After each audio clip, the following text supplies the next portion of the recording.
Это «Центральный регион» – программа о Минской области и ее людях, которыми вправе гордиться вся страна. Меня зовут Ольга Лилюкова. Здравствуйте.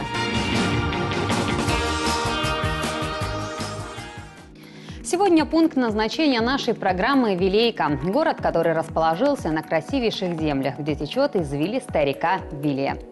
Наша съемочная группа побывала в гостях у человека волевого и незаурядного. Биолог-географ по образованию, он успел поработать слесарем, учителем, вышибалой в баре, поучаствовать в боксерских поединках и даже сделать историческое открытие.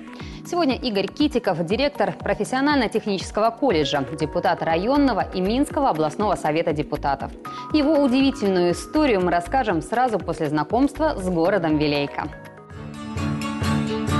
Уже больше 5 столетий на правом берегу реки Вилеи стоит город Вилейка. Хотя многие археологи уверяют, что люди основали здесь поселок намного раньше. В его окрестностях насчитывается более 20 курганов, захоронений, характерных для кривичей и дриговичей. Сегодня Вилейка – крупный районный центр. Чтобы попасть в город, нужно проехать почти 100 километров от столицы. Автодороги также связывают его с Молодечно и Мяделем. Живут здесь более 28 тысяч человек. Визитная карточка города, конечно же, впечатляющая панорама Вилейского водохранилища. Это самый крупный в стране искусственный водоем, который уступает только природному озеру Нарочь.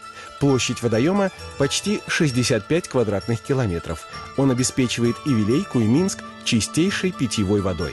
Своеобразные ориентиры центра Вилейки – 2 памятника архитектуры конца 19-го, начала 20 веков. Они расположились на площади Ленина в нескольких десятках метров друг от друга. Это Крестовоздвиженский костел и церковь Преподобной Марии Египетской. А Вилейский краеведческий музей хранит около 20 тысяч экспонатов, среди которых материалы археологических раскопок, монетный клад 17 века, церковные летописи конца 19 века, документы и фотоснимки по истории города и района.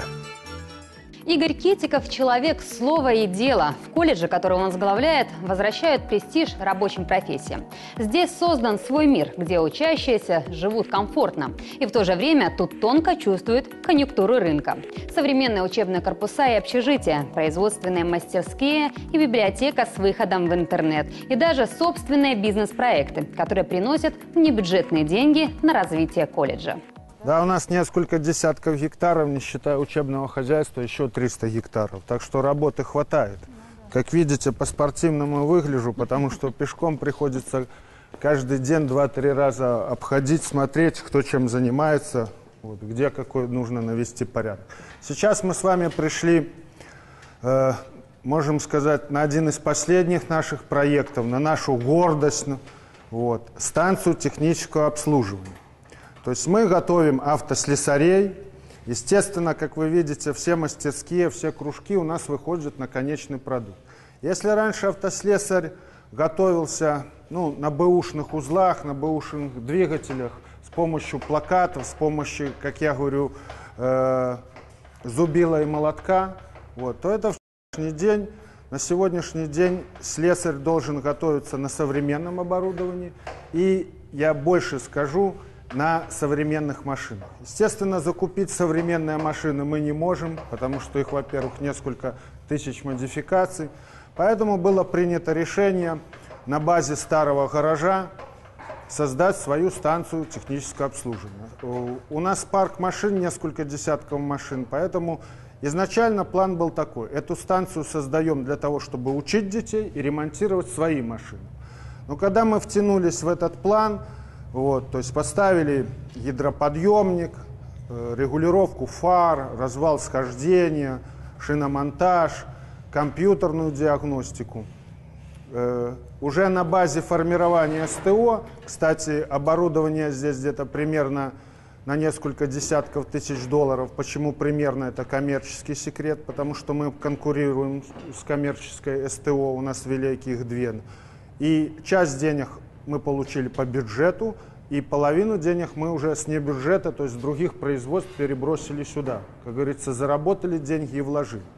И когда уже подошло к концу строительства или обустройства этого СТО, то начали к нам приходить заказы. И мы поняли, что нужно ее переводить на коммерческую основу. Мы получили лицензию, вот она есть, на все виды деятельности. И сегодня здесь составлен график, то бишь 5 дней в неделю она работает как коммерческая до 6 часов, да, а во вторую смену и 2 раза в неделю здесь учатся наши учащиеся. Кроме этого, увидев управление образования, что мы сделали современную станцию технического обслуживания, открыла так называемый ресурсный центр. Все профтехучреждения Минской области, а их больше 10, которые занимаются подготовкой автослесарей, на 2 недели как бы на практику привозят к нам учащихся, они у нас живут и вот на практике отрабатывают данные моменты. Я пришел как руководитель 4 года назад, и поскольку мне нравится, чтобы был конечный продукт, я вижу, как они вот варят, стараются, все. Ну а потом куда все это? Металлолом. Вот. Металлолом хорошо, но хотелось бы, чтобы что-то вот было такое. Вот думал, ходил, искал. И тут вместе с управлением образования мы попали в Калининград. Калининград — это бывший Кенигсберг, немецкий город. И там еще от немцев остались вот эти кованые решетки, заборы, скамейки. Начали осваивать, и теперь мы для себя что-то делаем, для красоты. Под заказ вот выпускаем дачную мебель, фонари такие на даче, каминные наборы. Наши учащиеся на уроках учебного производственного обучения потихонечку создали такую подкову. У нас есть компрессор, уже есть краска, мы ее покрасим в темный цвет и установим на нашей территории. Это будет символ как бы качества нашего обучения, качества обучения сварщиков. Ну и поставим мы в нашем сквере, где любят отдыхать и жители близлежащих домов, и особенно много там летом мам с детьми, потому что такой экологически чистый уголок. Я думаю, что это будет, хотя на нашей территории, подарок городу, возле него, думаю, что новобрачные начнут фотографироваться, то есть он будет бетонирован так, это будет как бы калитка в счастье. То есть я думаю, что это будет дополнительная реклама нашему учебному заведению, вот, и контингент учащихся у нас только возрастет. Ну и поскольку мы сделали эту подкову, то нам тоже повезет, это 100%, я в этом уверен.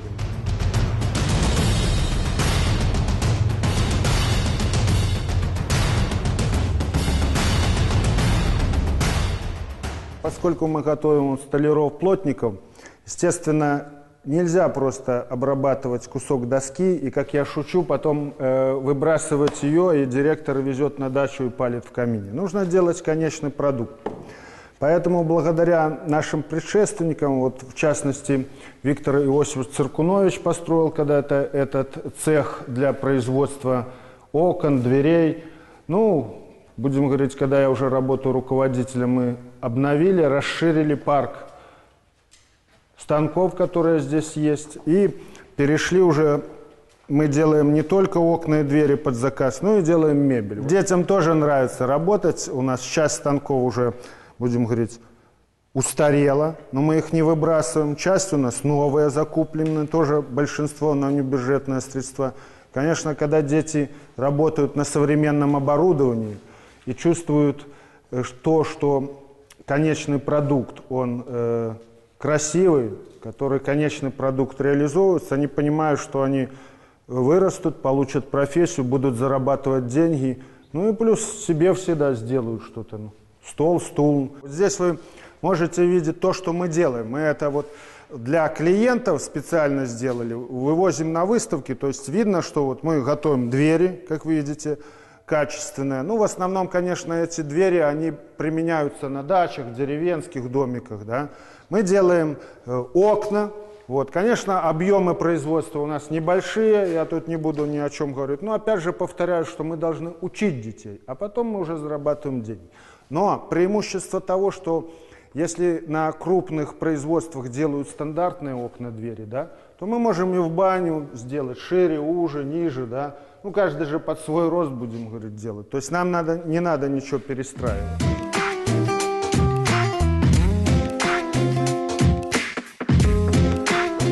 мастерская, столярный цех, цех холодной ковки и даже свое учебное хозяйство. А для прекрасных дам здесь работает Лада, парикмахерская с именем славянской богини. Тиша, здравствуйте. Здравствуйте. Скажите, а можно мне сделать прическу в славянском стиле? Можно.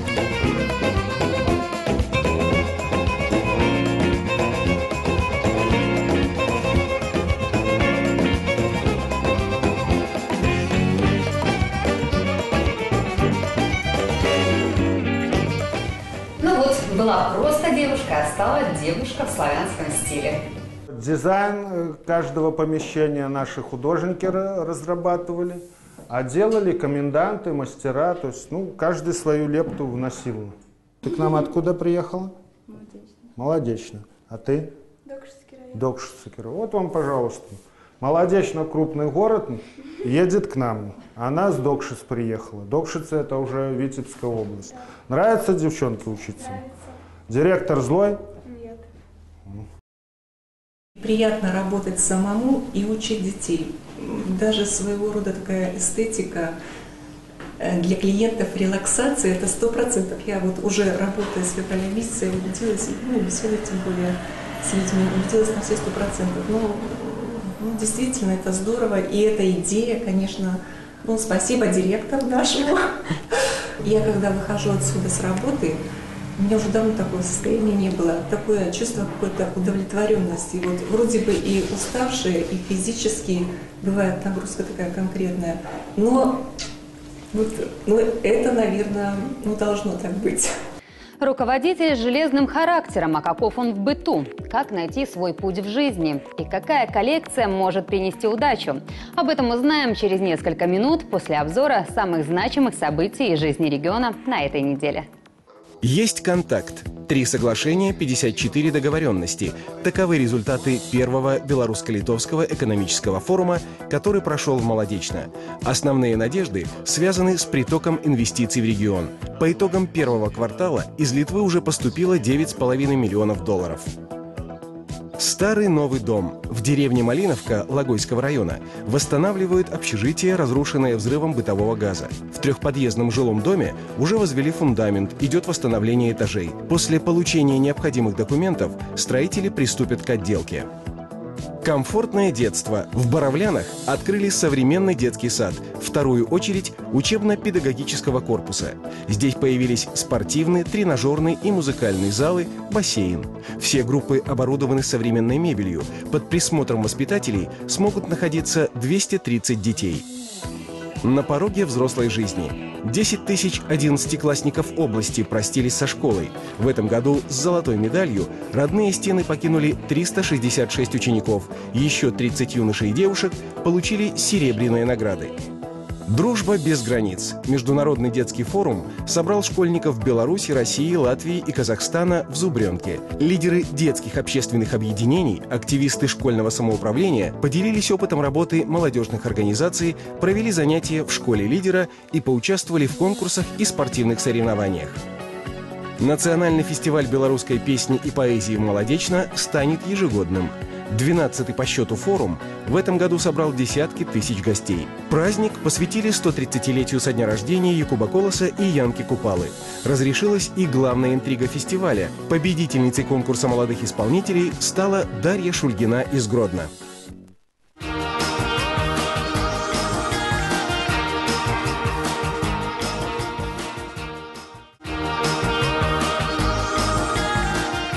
Вы смотрите «Центральный регион». Герой нынешней программы Игорь Китиков, директор Вилейского государственного профессионально-технического колледжа.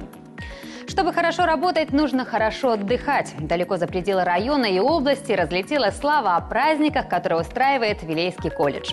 День судака и драник-шоу, чемпионат по скоростному приготовлению и поеданию картофельных блинов. Ну и в будни здесь заботятся об организации свободного времени и реализации талантов учащихся.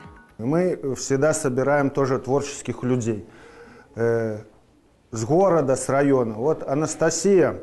Она одна из таких творческих людей, которая, будем говорить, своими руками, своим умом создает куклы, аналогов которых практически в республике, а может быть и в Европе нет. Эти куклы она поставляет даже за границу. То есть у нас она ведет кружок, и детям это нравится, потому что своими руками они создают, ну, без ложной скромности, шедевры. Естественно, это малая толика того, что сделала. Я хожу с вашим руководителем здесь, с вашим директором. Вижу, он такой мужчина волевой, строгий. Вот как работается под его началом? Как он успевает, понимаете, я хожу и поражаюсь, как он успевает все сферы охватить, и даже вроде как такое женское занятие, как там изготовление кукол, и то он здесь разбирается и с такой любовью к ним относится. Я сама удивляюсь, как он все всегда успевает и всегда все на чеку, всегда все схватывает.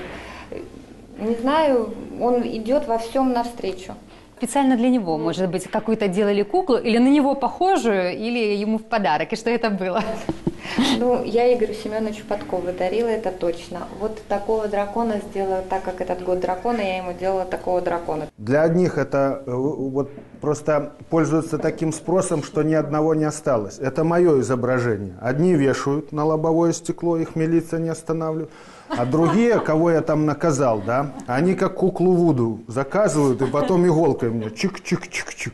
Ну, поскольку у меня сильная энергетика, иголки эти гнутся, ржавеют, да, и как в зеркало отражается плохая энергия обратно. Вот как появляются вот эти вот кружки? То есть вот как ребята какие-то там заинтересованность свою высказывают? Или вы вот решили, что было бы здорово вот заняться, допустим, глиной?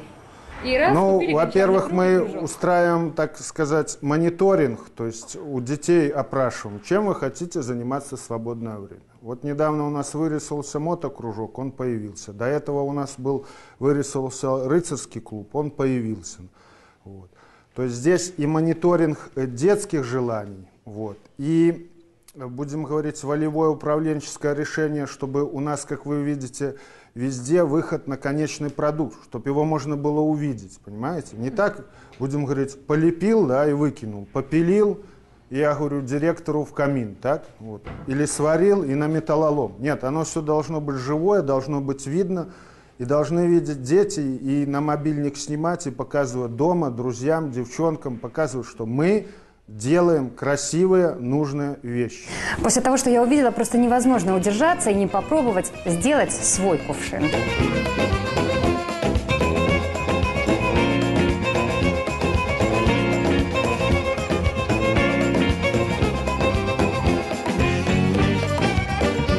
Ничего у меня не получается. Каждый должен заниматься своим делом.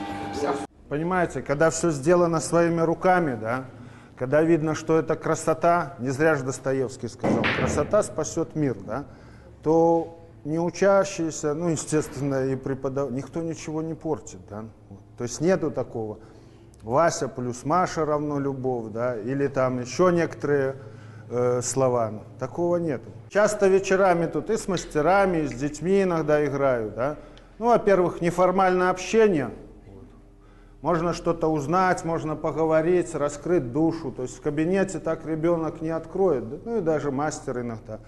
То есть это идет на пользу сплочения коллектива. Ну, во-вторых, когда моя машина здесь стоит, вот я играю в бильярд, то все знают, что руководитель находится на работе. И до 8, и до 9 могу, поэтому у нас и так хорошая дисциплина, но в эти дни дисциплина еще лучше. Забил. Успешным начинанием нашего героя помогает удачное хобби. Уже более 15 лет Игорь Семенович собирает подковы. В его коллекции уже более 100 экспонатов. Из глины, дерева, металла и даже из стекла и бумаги. Здесь не самая маленькая, а здесь собраны сувенирные подковы. Будем говорить, не настоящие, которые уже возникли в процессе формирования мифа о том, что подкова приносит счастье. Хотя, когда у Эйнштейна когда-то спросили, вы же научный работник, вы верите, что подкова приносит счастье? Он сказал, верю, не верю, а пусть висит. Как... Вы мифы о подковах тоже собираете? И мифы, и легенды, да, то есть все, что связано с подковами, я собираю. И те же подковы, вот, которые меня привозят, тоже имеют всякие истории. Вот, допустим, эта подкова с белой глины, тоже ручная керамика, она с ФРГ. Мой одноклассник давно уехал жить в ФРГ, Потом по интернету он узнал, что я собираю подковы. Это в кружке его дочка изготовила. И когда гонщики гоняли машины, передали одному, он заехал и отдал мне. Ну разве не приключение, будем говорить, приключение подковы, которая с Германии приехала сюда?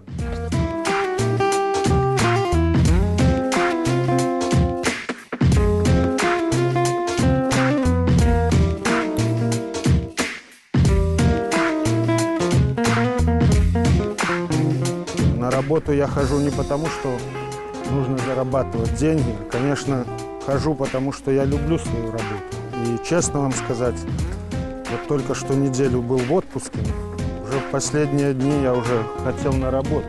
Вроде и солнышко, и море, а хочется на работу. Он по жизни генератор идей. Он бросает идеи, и причем эти идеи, на мой взгляд, иногда настолько... Мне кажется, они вообще такие заоблачные, безумные. Вот. А потом проходит время, и потихонечку, помаленечку смотришь, и то выполняется, и то выполняется. И я уже даже теперь и не высказываю, что да ты что, с ума сошел. Какие бы решения он ни принимал, он их принимает сам.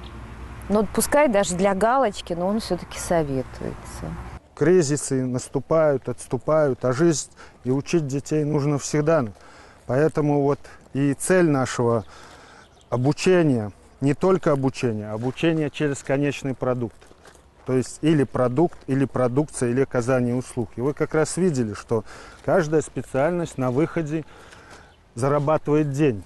Но это не ради зарабатывания денег, а это ради повышения качества образования.